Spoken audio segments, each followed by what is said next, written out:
Human లైఫ్లో అనేక విషయాల్లో ఎవరి యుద్ధాలు వాళ్ళే చేసుకోవాలి.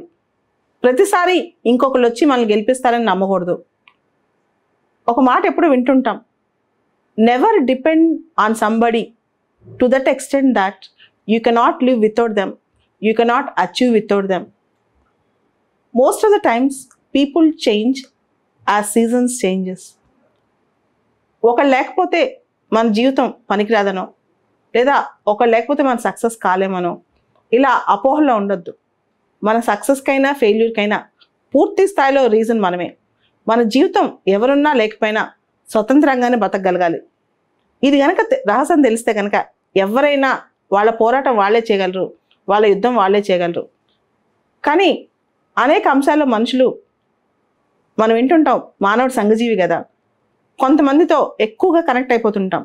ఆ సందర్భంలో వాళ్ళు మనకు సపోర్ట్ చేయకపోయినా లేదా వాళ్ళు మనతో లేకపోయినా చాలా feel అయిపోతుంటాం.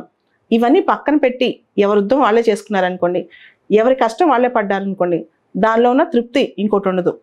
The real hero lies in you. నిజమైన నీ హీరో ఎవరు? నువ్వే. పక్కవాడు ఎవరో కాదు, వాడు ఎంత గొప్పవాడైనా సరే నీకు నువ్వే ఆధారం, నీకు నువ్వే హీరో. ఎవరో వచ్చి మనకి ఏదో సపోర్ట్ చేస్తారనో, వాళ్ళు ఉంటే వాళ్ళు ఎప్పుడు మనకి ఎమోషనల్గా సపోర్ట్గా ఉంటే మనం బాగా సాధిస్తామనో, లేదా మనం నిజంగా ఇంకొకరు ఉంటే సంతోషంగా ఉంటామనో, ఇవన్నీ అనుకోవటం ఒట్టి భ్రమ మాత్రమే. ఇవన్నీ చాలా తాత్కాలికమైన అంశాలు మాత్రమే. మనిషి అచీవ్మెంట్ కానీ మనిషి లైఫ్ హ్యాపీనెస్ కానీ తనలోనే ఉంటుంది, తనతోనే ఉంటుంది, తన వల్లనే ఉంటుంది. మిగతాదంతా ఎంత ఉన్నా సరే తాత్కాలికం, చాలా వరకు కల్పితం, చాలా వరకు ఇంకొకరిపైన డిపెండ్ అవటం అంతా వృధా అయిన పని ఇంకోటి ఉండదు అనమాట. ఇలా అవ్వబట్టే చాలామంది తమ లైఫ్లో ఎవరో వెళ్ళిపోతేనో ఏదో కోల్పోతేనో ఎక్కువగా కోల్పోయినట్టు ఫీల్ అయిపోయి అన్నీ వదిలేసి కూర్చుని ఏ పని చేయకుండా క్వైట్గా కామ్గా ఒక మూడీగా డిప్రెషన్గా ఉంటారు. అలా కాకుండా మనల్ని మనం నమ్ముకుంటే కనుక ఏదైనా సాధించవచ్చు, ఎంత దూరమైనా వెళ్ళొచ్చు.